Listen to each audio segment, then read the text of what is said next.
Hello friends, welcome back my YouTube channel MS Maths. In this video, we are going to discuss the Jacobi iteration method. Basically Jacobi iteration method का जो scheme होता है वो हम यहाँ पे Python code उसका पूरा डिस्कस करने वाला है। तो सबसे पहले आपको इसका पूरा कॉन्सेप्ट पता होना चाहिए कि जैकोबी आइटरेशन मेथड को कैसे परफॉर्म किया जाता है। तो simply it is a iterative method और आइटरेटिव मेथड के लिए हमारे पास में आइटरेटिव स्कीम होती है और उस आइटरेटिव स्कीम में सिंपल हमारे पास में एक फॉर्मूला होता है जो भी कोई भी एक आइटरेटिव स्कीम होती है, यानी कि जो सिस्टम ऑफ लीनियर इक्वेशंस होते हैं उनको सॉल्व करने के लिए एक जनरलाइज आइटरेटिव स्कीम हम डिफाइन करते हैं और उसको हम फिर जैकोबी की हेल्प से सॉल्व करते हैं। तो वैसे अगर मैं जैकोबी की बात करता हूं तो सिंपल जैकोबी मेथड का मतलब क्या होता है कि अगर आपको कोई system of linear equation given होता है तो आप उस इक्वेशन में डायगोनल एलिमेंट का वैल्यू फाइंड करेंगे। फॉर एग्जांपल आपको बताता हूं a11x plus a12y is equals to b1 and a21x plus a22y equals to b2। ये एक टू वेरिएबल का सिस्टम ऑफ लीनियर इक्वेशन है जिसके अंदर दो इक्वेशंस आपको गिवन है। अगर आपको इसका यहाँ पे सॉल्यूशन फाइंड करना है तो इन जैकोबी मेथड, इन जनरल जो जैकोबी मेथड होता है, जैकोबी आइटरेशन, जिसको हम जनरलाइज्ड आइटरेटिव स्कीम के थ्रू नहीं करते हैं, एक डायरेक्ट मेथड मतलब एक डायरेक्ट से हम उसका आइटरेटिव फाइंड करते हैं। तो उसके अंदर क्या होता है, x is equals to 1/a11 और that is basically b1 minus a12 into y होता है। अब यहाँ पर क्या होता है कि जो ये वैल्यू होती है y, it is initial guess और इनिशियली हम इसको यहाँ पर वैल्यू 0 पुट करते हैं। सिंपली आगे क्या करते हैं, जो y होता है that is basically a22 diagonal element का डिवाइड होगा और यहाँ से ये वाला एलिमेंट जो है उसको हम b2 में से लेस कर देंगे। तो ये इस टाइप से आपको x और y की वैल्यू मिल जाएगी। इन x और y की वैल्यू में जो ये इनिशियल गैस होगा इसको हम यहाँ पर 0 पुट करेंगे। बट गॉस सीडल के अंदर हम क्या करते हैं, फर्स्ट ओनली x की वैल्यू फाइंड करने के लिए हम उसमें 0 पुट करते हैं एंड फर्दर हम क्या करते हैं, जो x की वैल्यू यहाँ से जो x की वैल्यू मिलेगी उसको उठा के हम यहाँ रखते हैं। वो होता है गॉस सीडल मेथड। बट ऐसा नहीं करके हम डायरेक्ट हर एक आइटरेशन के ना फर्स्ट आइटरेशन में जो भी वेरिएबल्स है उनकी वैल्यू हम इस इनिशियल अप्रोक्सीमेशन से फाइंड करते हैं, दैट इज जैकोबी मेथड। अब जैकोबी मेथड को जनरलाइज आइटरेटिव स्कीम से हम कैसे सॉल्व करते हैं वो हम यहाँ पे समझने की कोशिश करते हैं। तो इसके अंदर क्या होता है, सिंपल सा फॉर्मूला होता है, मैं आपको यहाँ पे क्लियर कर देता हूँ कि xn+1 आइटरेटिव बेसिकली एक मैट्रिक्स का फॉर्म करता है, मैट्रिक्स फॉर्म होती है और वो होता है h इंटू xn प्लस सी। यहाँ पर h और c जो होते हैं दो वैल्यूज होती है। h जो होती है वो कोफिशिएंट मैट्रिक्स होती है और h का वैल्यू जो होता है minus of d inverse l plus u और c बेसिकली होता है d इनवर्स इंटू v। अब मैं जो जितने भी वेरिएबल्स हैं इनको डिफाइन कर लेता हूँ। तो बेसिकली सबसे पहले तो हम डिस्कस करते हैं कि कोई भी अगर आपको system of linear equation given होगा तो हम उसको एक मैट्रिक्स, ऑब्वियसली हम एक मैट्रिक्स फॉर्म में कंसीडर करेंगे। तो ये a होगा, ये x होगा और यहाँ पर आपके पास में b होगा। तो इस टाइप से इसका फॉर्मेशन होगा। अब इस A मैट्रिक्स को हम क्या करेंगे, A मैट्रिक्स को L plus D plus U यानी कि lower triangular matrix, diagonal matrix and upper triangular matrix में हम इसको कन्वर्ट करेंगे। कैसे कन्वर्ट करेंगे, अगर कोई भी मैट्रिक्स आपको गिवन है तो हमें सबसे पहले क्या करना, बाकी सारी एंट्रीज को 0 लिख देना, only lower triangular lower entries को आपको रखना है इसके अंदर। अब लोअर एंट्रीज के अंदर में, लोअर एंट्रीज के अंदर भी क्या होगा, यहाँ पे स्ट्रिक्टली लोअर आपको यहाँ पे रखना होगा। ठीक है, स्ट्रिक्टली लोअर का मतलब हो जाएगा जिसके डायगोनल के एलिमेंट्स 0 होंगे। स्ट्रिक्टली अपर का मतलब हो जाएगा जिसके डायगोनल के एलिमेंट यहाँ पर 0 होंगे और उसके ऊपर वाले एलिमेंट यहाँ पर नॉन 0 होंगे। It is L, it is U। और D का मतलब हो जाएगा जिसके अंदर ओनली डायगोनल में एंट्रीज होगी, दैट इज बेसिकली यहाँ पे ओनली डायगोनल्स में एंट्री होगी, दैट इज डायगोनल मैट्रिक्स। यहाँ पे आपको L प्लस यू की रिक्वायरमेंट रहेगी तो वो L प्लस यू इस टाइप से हो जाएगा और वो बेसिकली यहाँ पर पुट करना है। D का आपको इनवर्स फाइंड करना है। D का इनवर्स कैसे फाइंड किया जाता है, सिंपली जैसे यहाँ पर मान लो 1 2 3 है, डायगोनल मैट्रिक्स का इनवर्स 1/1 1/2 एंड 1/3 होता है। इट इज जस्ट इनवर्स और फिर यहाँ पर क्या, ये ही इसका इनवर्स होता है। इसको आप इस टाइप से सॉल्व कर लेंगे। ठीक है, तो इन सब का यूज करके जस्ट इस आइटरेटिव स्कीम में पुट करना है और इसी को आपको जब तक आइटरेट करना है तब तक कि आपको सिग्निफिकेंट, जितने सिग्निफिकेंट डिजिट तक आपको यहाँ पर वैल्यूज मिलते जाए। But there is a concept, जब भी आप इस टाइप के जैकोबी आइटरेशन स्कीम का यूज करेंगे तो हमेशा आपका सिस्टम डायगोनली डोमिनेंट होना चाहिए। अब यहाँ पे एक वर्ड में डिफाइन कर रहा हूँ, डायगोनली डोमिनेंट। इसका सिंपल सा मतलब ये होता है, अगर आप, मैं कोई मैट्रिक्स ले रहा हूँ, जैसे यही मैट्रिक्स ले लेता हूँ 15 3 -2 2 10 1 1 -2 एंड 8। डायगोनली डोमिनेंट का सीधा सा मतलब यहाँ पर ये होता है कि जो डायगोनल्स में एलिमेंट है इनका वैल्यूज इन दोनों के सम के इक्वल होना चाहिए, इन दोनों के सम से इक्वल या उससे बड़ा होना चाहिए। जैसे आप देख सकते हैं 15 जो है वो मॉड ऑफ 15 ले लेंगे। Basically mod of 15 is greater then mod of 3 plus mod of -2। ये ऑलरेडी इससे ग्रेटर देन है। जैसे 10 की बात करेंगे, 10 is greater then mod 2 plus mod 1। 8 is greater then, obviously इनको भी मॉड में लेना है, 1 एंड 1 प्लस -2। तो आप देख सकते हैं इन सभी की वैल्यूज क्या हो रही है, उससे ग्रेटर देन हो रही है। तो हम ये जो जैकोबी आइटरेटिव मेथड का जो कोड मैंने लिखा है, बेसिकली वो एक स्पेसिफिक है। हम ऐसा ही सिस्टम उसको एंटर करेंगे, ठीक है, ऐसा ही सिस्टम उसको एंटर करेंगे, उसको इनपुट के फॉर्म में देंगे जो कि डायगोनली डोमिनेंट होगा। अब इसके लिए भी मैंने एक अलग से कोड बना रखा है कि डायगोनली डोमिनेंट नहीं है या फिर आपको चेक करना है कि system is a diagonally dominant और नॉट, तो उसके लिए ये कोड है। हम पहले इस कोड को समझ लेते हैं। डायगोनली डोमिनेंट में हमें क्या चेक करना है, डायगोनल एलिमेंट से छोटा होना चाहिए उसके नॉन डायगोनल एलिमेंट्स। सिंपल, एक रो के अंदर हम चेक करेंगे।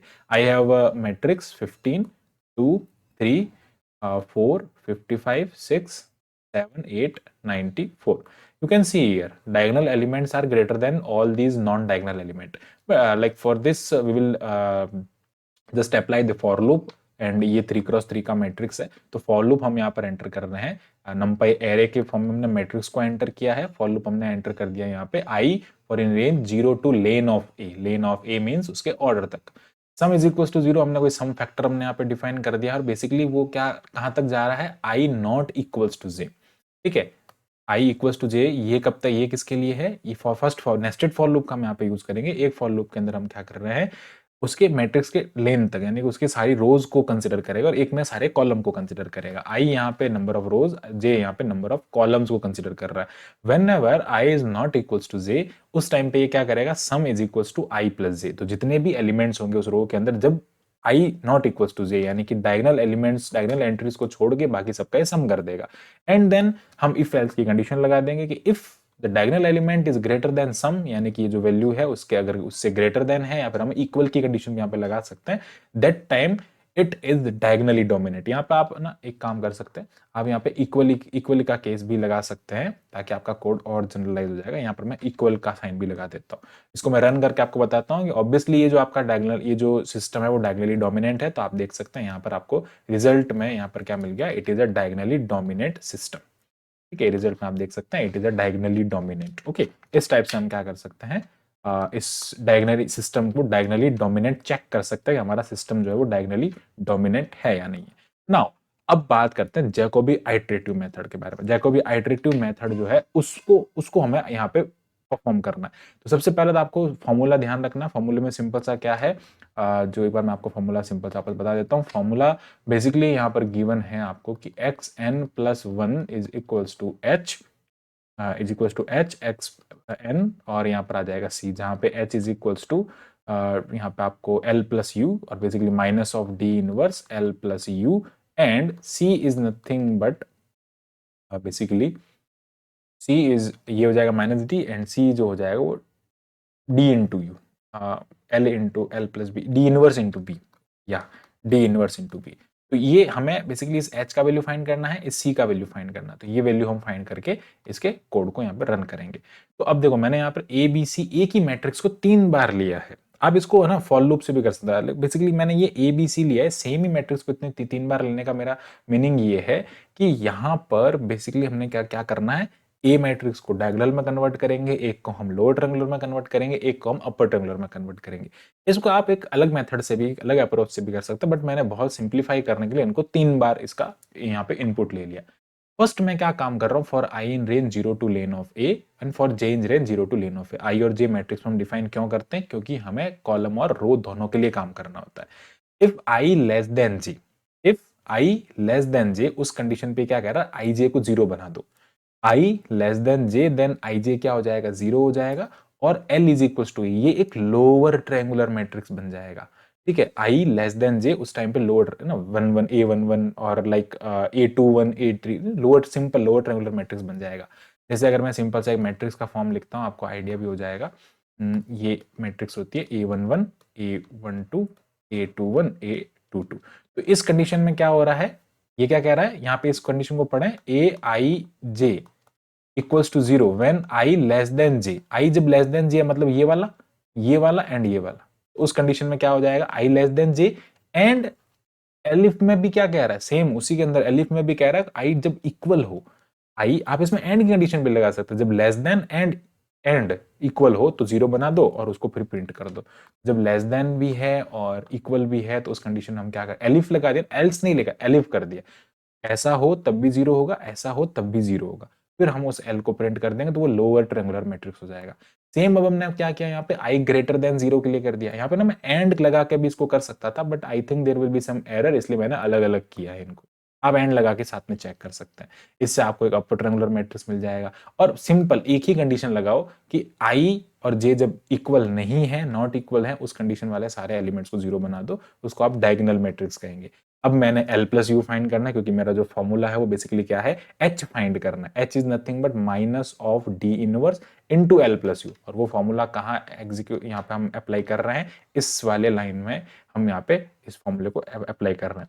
बेसिकली क्या हो रहा है, LPU वेरिएबल डिफाइन कर दिया, that is basically L plus you, L plus you को हम प्रिंट कर देंगे और डी आई हम एक पाइथन लाइब्रेरी का यूज करके np.linalg.inv करके हम उसका यहाँ पे इनवर्स फाइंड कर लेंगे और फिर उसका इनवर्स का माइनस फाइंड कर लेंगे, फिर उस h को प्रिंट कर लेंगे। फॉर्मूला हमने यहाँ पे लगा दिया, डॉट प्रोडक्ट दो मैट्रिक्स को मल्टीप्लाई करने के लिए हम np डॉट डॉट का यूज कर रहे हैं, ठीक है।